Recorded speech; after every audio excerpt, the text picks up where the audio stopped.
J-Roll Electronic Productions, baby.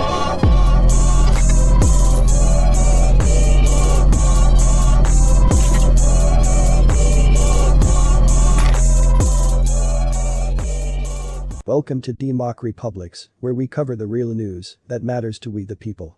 The Treasury Secretary intends to articulate our expectations that the MDBs align their portfolios with the Paris Agreement and net zero goals as urgently as possible, according to a written speech she is set to deliver at a climate conference in Italy.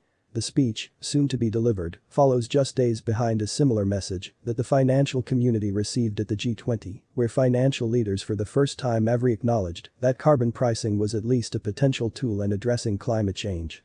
Well, Bloomberg notes that, while development banks have never been responsible for the big bucks behind most fossil fuel projects, those funds are largely seen as a stepping stone for the projects to secure hefty commercial funding. Since the pandemic began, development banks have thrown just $3 billion into oil and nat gas, with $0 going towards coal projects for the first time ever. Meanwhile, development banks have funded $12 billion in clean energy projects.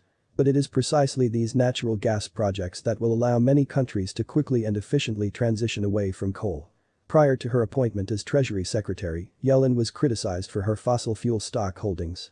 The secretary vowed to divest her holdings in all fossil fuel companies as well as any companies that support fossil fuels.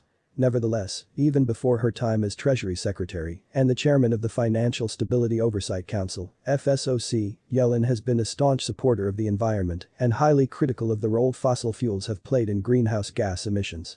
The FSOC is tasked with identifying risks to the financial stability of the United States, among other things. In May, Yellen said that the FSOC will work to improve climate-related financial disclosures and other sources of data to better measure potential exposures to climate-related financial risks, adding that it is her primary tool in assessing climate change risks and coming up with policies that will promote the transition to a low-carbon economy. Let us know what you think. Leave your comments down below.